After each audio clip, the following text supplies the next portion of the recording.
बरसात का मौसम है और इसके आगे और पीछे एक बीमारी जो कि अक्सर सुनने को मिलती है, डेंगू, या जिसको डेंगू भी बोलते हैं।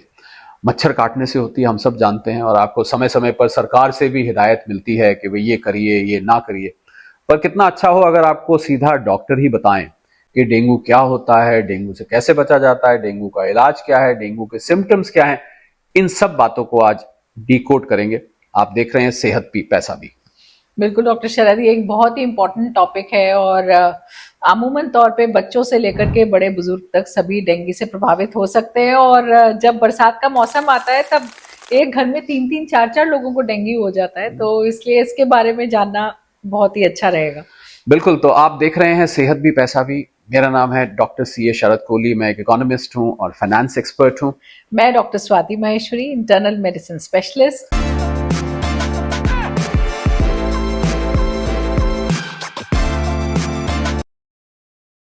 तो मच्छर काटने से आपने पुराना मलेरिया सुना होगा, मलेरिया होता था, आजकल तो कम सुनने में आता है, उसकी बहुत सारी दवाइयां भी आ गई हैं। बिल्कुल। पर डेंगू ऐसी चीज है मुझे लगता है जो हर साल, साल ब साल बहुत सरकारों ने प्रयास कर लिए। ये कूलर में पानी मत रहने दीजिए, ये पीछे गड्ढे में पानी मत रहने दीजिए, पर वो ऐसा मच्छर है मुझे लगता है कि उसको वो नहीं सुनता है। बाकी सब लोग तो सुन लेते हैं, वो मच्छर बिल्कुल नहीं सुनता है सरकार की बात कि ये कहीं ना कहीं से वो मच्छर पैदा हो जाता है। तो डॉक्टर स्वाति, ये बीमारी खतरनाक है। छोटा सा मच्छर कहाँ जाके मार करता है। तो पहले तो बताइए कि जब डेंगू किसी को है, तो क्योंकि बुखार वगैरह सुनने में आता है, तो बुखार तो वैसे भी चढ़ जाता है, तो क्या इसके सिम्टम्स होते हैं जब आपको ऐसा मच्छर काट गया, और हमें पता क्यों नहीं लगता कि मच्छर हमको काट के गया? बिल्कुल, देखिए, जब आपको डेंगू का बुखार होता है डॉक्टर शरद, तो दो तीन बातें ऐसी हैं जो आपको दूसरे जो बुखार होते हैं उनसे थोड़ा सा डिफ्रेंशिएट करने में मदद करती है। जैसे कि इसको हम बदन तोड़ बुखार बोलते हैं या हड्डी तोड़ बुखार बोलते हैं, यानी कि इसमें शरीर में बहुत ज्यादा दर्द महसूस होता है। आपको ऐसा लगता है कि जान ही नहीं रह गई हमारे शरीर में, बहुत एक होता है पूरी बॉडी में। साथ ही सरदर्द होना, आंखों के पीछे दर्द होना, ये भी एक काफी कॉमन सिम्टम है जो कि जिनको डेंगू होता है उनको इस तरह की परेशानी होती है। तो हाई ग्रेड फीवर के साथ आपको बहुत ज्यादा थकान महसूस होगी और आपको बिल्कुल ऐसा लगेगा कि बिल्कुल शरीर की जान ही बाहर निकल आई है। तो डेंगू में ज्यादातर इस तरह का बुखार होता है और समय के साथ धीरे धीरे देखा गया है कि इसमें रैशेस हो जाते हैं, यानी कि शरीर पे छोटे छोटे लाल लाल दाने हो जाते हैं। और ये दाने जो है पूरे शरीर में भी फैल सकते हैं और इनमें काफी खुजली भी होती है। तो ये कुछ ऐसे लक्षण है जिनसे आप पहचान सकते हैं कि ये डेंगू का बुखार है। और कभी कभी हम देखते हैं कि कुछ लोगों में ब्लीडिंग भी होने लगती है, जैसे कि नाक से खून आना, मुंह से, मसूड़ों से खून आना, या मल में या पेशाब में खून आना। ये दिक्कत भी डेंगू में देखी जाती है। तो डॉक्टर स्वाति, डेंगू का जो पेशेंट होता है वो नॉर्मली जो डर बना रहता है, बुखार वगैरह तो होता ही है, और मेरे ख्याल 5-7 दिन में, 10 दिन में, जितने दिन में भी वो ठीक होता है, ये भी आप बताइएगा कि कब ठीक होता है।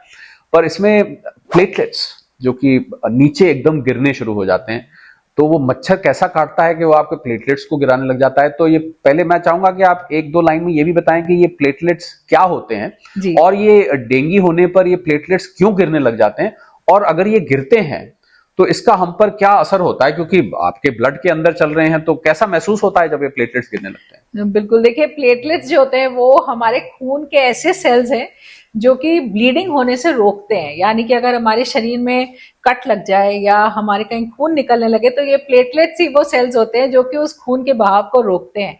अब ये जो डेंगू का वायरस होता है, मच्छर काटने से मच्छर के अंदर जो वो वायरस होता है डेंगू का, वो हमारे शरीर के अंदर आ जाता है और वो वायरस जो है हमारे शरीर में आके मल्टीप्लाई करता है और हमारा जो बोन मैरो होता है, यानी कि हड्डी के अंदर जो मज्जा जिसे हम बोलते हैं, उसको सप्रेस कर देता है। यानी कि वहां से क्योंकि प्लेटलेट सेल्स बनते हैं तो वो बनने बंद हो जाते हैं, तो उसकी वजह से हमारे शरीर के जो प्लेटलेट काउंट्स होते हैं वो धीरे धीरे कम होने शुरू हो जाते हैं और इसी वजह से जो डेंगू के मरीज होते हैं उनको ब्लीडिंग टेंडेंसीज हो जाती हैं। यानी कि जरा सी चोट लगी तो खून बन गया, या स्वाभाविक तौर से आप देखेंगे शरीर में जगह जगह नीले नीले चकत्ते पड़ जाते हैं, ब्रूजेस बन जाते हैं, या पेशाब में, मल में भी खून जाने सकता है।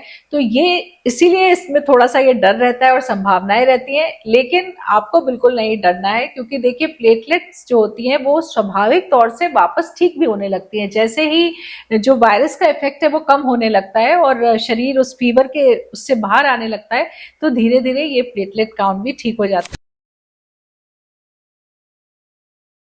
जाती है। लेकिन इस बात का ध्यान रखिए कि बुखार इसमें डॉक्टर शरद ज्यादातर जैसे देखा गया है कि 5 से 7 दिन के लिए रहता है, लेकिन जब बुखार ठीक होने लगता है और आपको लगता है अब आप बेहतर महसूस कर रहे हैं, वही क्रिटिकल टाइम होता है डेंगू का,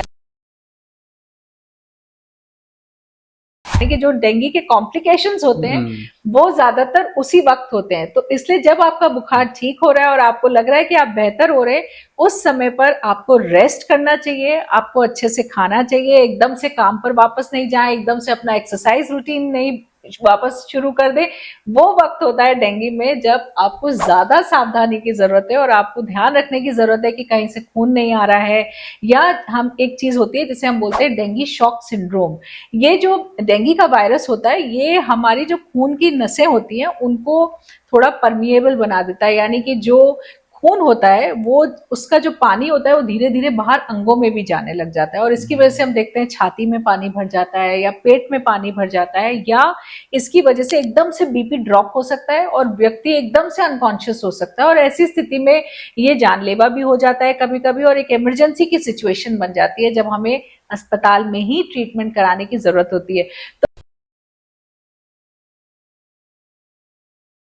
ये जरूर ध्यान रखें कि अगर देखिए ज्यादातर तो घर में ही ठीक हो जाता है डेंगू के केसेस, लेकिन कुछ केसेस ऐसे होते हैं जिनमें अगर ब्लीडिंग हो रही है या व्यक्ति का बुखार बिल्कुल नहीं ठीक हो रहा है, बहुत वॉमिटिंग हो रही है, सांस लेने में दिक्कत हो रही है, या गफलत की हालत में अगर व्यक्ति जा रहा है, तो ये ऐसे साइंस हैं कि अब आपको अस्पताल में जाकर के ट्रीटमेंट कराना चाहिए, घर में ट्रीटमेंट नहीं करना चाहिए। तो बहुत सारे लोग डॉक्टर स्वाति ये भी सोचते हैं कि ये कंटेजियस है, किसी एक को घर में हो गया, आपने अभी जिक्र भी किया था एक को होता है तो जनरली 3-4 को हो जाता है, तो ये कैसे, क्या वो मच्छर उसी घर में शिकार ढूंढता है या ये बीमारी कंटेजियस है? नहीं, बिल्कुल आपने सही कहा, वो मच्छर उस घर में शिकार ढूंढता है, और अगर एक घर में डेंगू हो रहा है तो इसका मतलब है कि कहीं आपके आसपास सफाई नहीं है, मच्छर पनप रहे हैं और वही मच्छर जो है दूसरे लोगों को भी काट देते हैं। लेकिन व्यक्ति से दूसरे व्यक्ति को डेंगू नहीं होता है, तो इस बात से बेफिक्र रहे।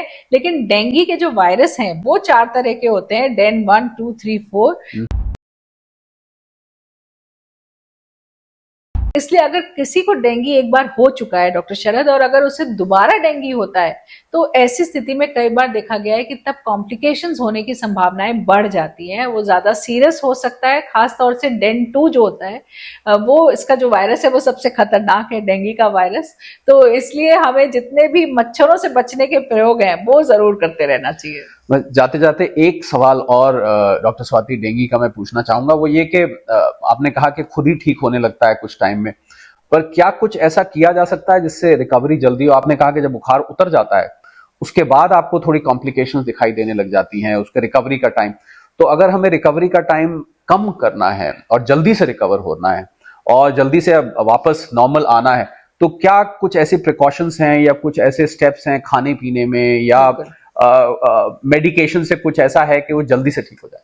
बिल्कुल, देखिए एक तो बहुत जरूरी है इस बात का ध्यान रखना कि पानी अच्छी मात्रा से में पीना है या तरल पदार्थ लेने, क्योंकि इसमें जो है बीपी कम होने लगता है, बॉडी का डिहाइड्रेशन बहुत ज्यादा होता है, तो हमें कॉम्प्लिकेशन से बचा सकता है। तो अगर आप अच्छी मात्रा में तरल पदार्थ ले रहे हैं, जैसे नारियल पानी है, तरह तरह के जूस आप डाइल्यूट करके ले सकते हैं, वेजिटेबल सूप ले सकते हैं, नींबू पानी है, शिकंजी, ये सब आप बना करके ले सकते हैं। तो इन चीजों को अगर आप लेंगे तो आप जल्दी ठीक होते हैं। वहीं रेस्ट करिए। डेंगू में कई बार लोग क्या होता है अपने काम धाम भी करने लगते हैं या इस तरह से, ये नहीं करिए। अगर आप रेस्ट करते हैं और घर का बना हुआ अच्छा खाना खाते हैं और पानी अच्छी मात्रा में पीते हैं, ORS के सॉल्यूशंस वगैरह भी ले सकते हैं, तो उससे आप जल्दी रिकवर कर जाते हैं। लेकिन ये ध्यान रखिए कि अगर डेंगू हो गया है, ब्लड टेस्ट में आपके डेंगू आ गया है, तो ऐसी स्थिति में एक तो मंजन जो है वो हमें ब्रश से नहीं करना चाहिए, हमें उंगली से करना चाहिए, ताकि ब्लीडिंग के चांसेस कम से कम हो जाएं। और वहीं जब भी आप वॉशरूम जाते हैं तो नोटिस करिए कि कोई लाल लाल सा रंग हमारी पेशाब में या मल में या काले रंग का मल तो नहीं आ रहा है। इस चीज का जरूर ध्यान रखिए हर बार, क्योंकि कभी कभी ये इंडिकेशन होता है कि अंदर ब्लीडिंग हो रही है और ऐसी स्थिति में हमें कभी कभी प्लेटलेट ट्रांसफ्यूजन देने पड़ते हैं, हमें अस्पताल में रखना पड़ता है ऐसी स्थिति में। तो ये जो डेंजर साइंस है इनकी तरफ आपको लगातार ध्यान रखते रहना चाहिए। तो देखिए साहब, आपको जो सरकार हिदायत देती है कि अपने आसपास पानी ना जमा होने दें, साफ सफाई रखें, आपको अब समझ आया होगा कि सरकार क्यों बोलती है और क्यों कहा जाता है। मुझे लगता है इससे ज्यादा डिटेल आपने डेंगू के बारे में पहले नहीं सुनी होगी। आपको डेंगू का हर पहलू डॉक्टर स्वाति ने खोल कर बताया है। और अब भी अगर आप सब्सक्राइब नहीं करेंगे तो आप ये सोच सकते हैं कि आप कितनी बड़ी और कितनी इंपॉर्टेंट जानकारी इस शो को ना देख के मिस कर सकते हैं। डॉक्टर स्वाति, मैं ये बोलना चाहूंगा, लाइक करें, सब्सक्राइब करें, कमेंट करें। कोई क्वेश्चन है आप पूछ सकते हैं, हमें खुशी होगी आपके सवाल का जवाब देते हुए। डेंगू से कनेक्टेड, किसी और बीमारी से कनेक्टेड आपका कोई सवाल है, आप इसको जरूर डालिए, आपको बकायदा उसका रिप्लाई आएगा। पर देखते रहिए सेहत भी पैसा भी। बिल्कुल।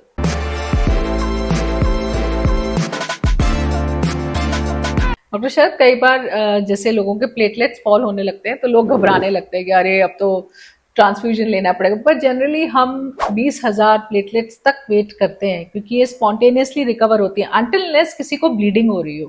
अगर ब्लीडिंग हो रही हो तब प्लेटलेट ट्रांसफ्यूजन करना पड़ता है, तो बहुत ज्यादा पैनिक करने की जरूरत नहीं होती है।